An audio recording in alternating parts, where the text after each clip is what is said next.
இஸ்ரேலும் அமெரிக்காவும் ஆரம்பிச்சு வச்ச இந்த போரால எல்லா நாடுகளும் பாதிக்கிற மாதிரியான சம்பவங்கள், உலக பொருளாதாரத்தை பாதிக்கிற மாதிரி ஹோமஸ் நீரிணை மூடப்பட்டிருக்கு, கப்பல் போக்குவரத்து முடங்கி இருக்கு. மத்திய கிழக்கு நாடுகளில் ஒரு அமைதியற்ற நிலைமை, வான்பரப்பு மூடப்பட்டிருக்கு, விமான போக்குவரத்து முடங்கி இருக்கு. இந்த போர் இன்னைக்கு எங்களுடைய வீட்டு வாசல் வரைக்கும் வந்து நிற்குதுன்றதுக்கான ஒரு உதாரணம் ஈரானுக்கு சொந்தமான கடற்படைக்கு சொந்தமான பிரம்மாண்டமான கப்பல் இலங்கைக்கு பக்கத்தில் இருக்கிற கடற்பரப்பில் வச்சு அமெரிக்காவால் அழிக்கப்பட்டிருக்கிற ஒரு சம்பவம். இதை பற்றி பல தகவல்கள் இப்போ வெளிவந்திருக்கு.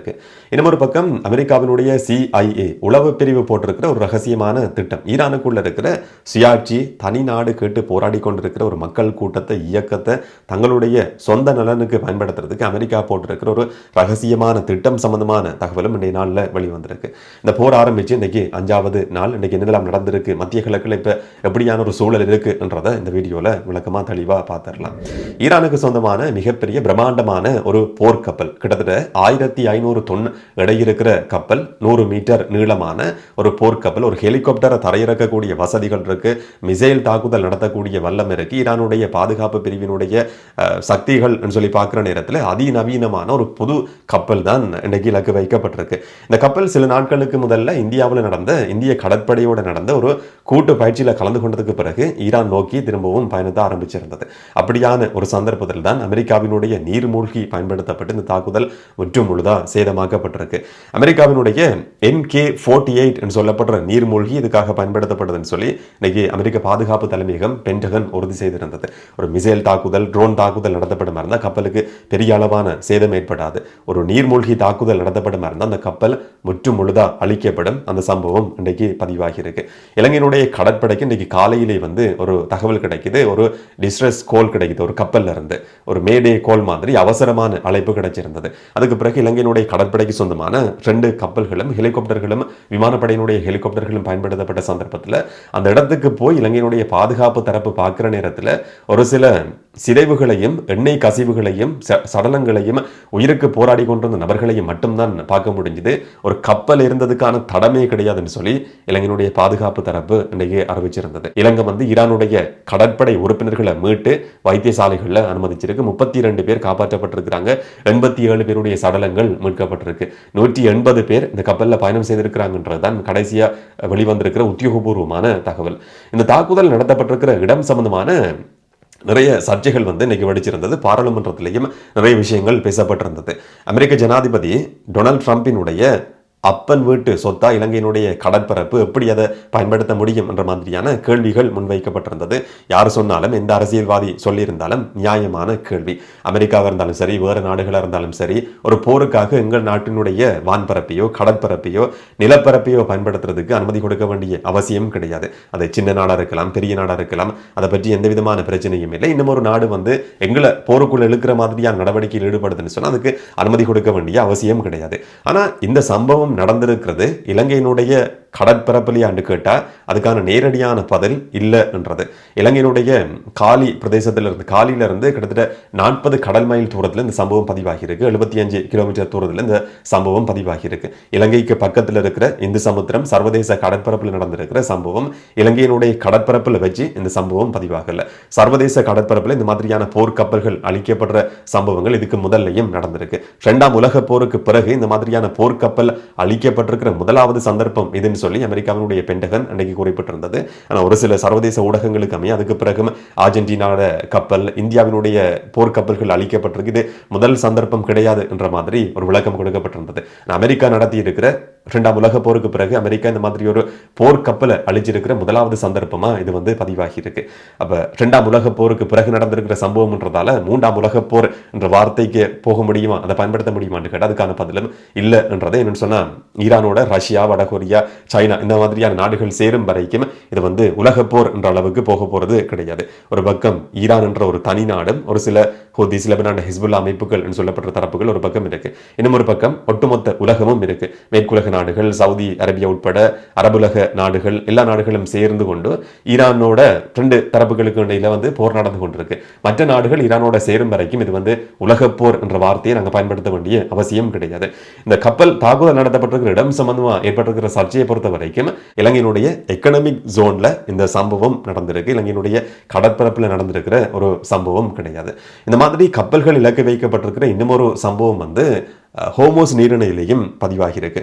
இதுக்கு முதல்ல வெளிவந்த தகவல் 4 கப்பல்கள் இலக்கு வைக்கப்பட்டிருக்குன்னு சொல்லி, இன்றைக்கும் ஒரு கப்பல் சாதாரணமான ஒரு கண்டெய்னர் கொண்டு போற இல்லாட்டி கொள்கலன்களை கொண்டு போற கப்பல் மேல ஈரான் வந்து ஒரு மிசைல் தாக்குதல் நடத்தி இருக்கின்ற செய்தி உறுதி செய்யப்பட்டிருந்தது. அந்த கப்பலினுடைய என்ஜின் ரூம் சேதமாகி இருக்கு. அந்த கப்பல்ல இருந்த 20க்கும் அதிகமான நபர்களை ஓமான் அரசாங்கம் காப்பாற்றி இருக்கு.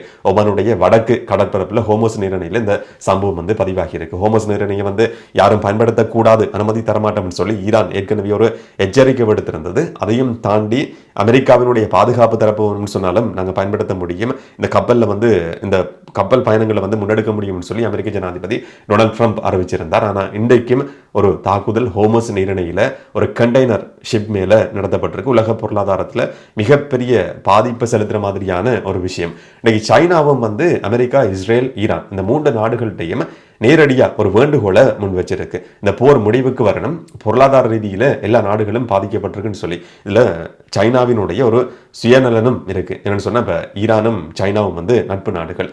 ஆனாலும் ஈரான் இந்த ஹோமோஸ் நீரிணையை மூடி இருக்கிறதால சைனாவுக்கும் பாதிப்பு இருக்கு.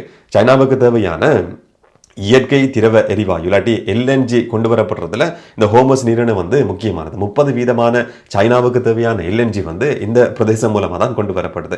அப்போ சீனாவினுடைய சுயநலனும் இதில் வெளிப்பட்டிருக்குன்னு சொல்லியும் இதை வந்து பார்க்க முடியும். அப்படியா இருந்தாலும் ஹோமோஸ் நீரிணையிலையும் சில கப்பல்கள் இலக்கு வைக்கப்பட்டிருக்கிற சம்பவங்கள் பதிவாகி இருக்கு.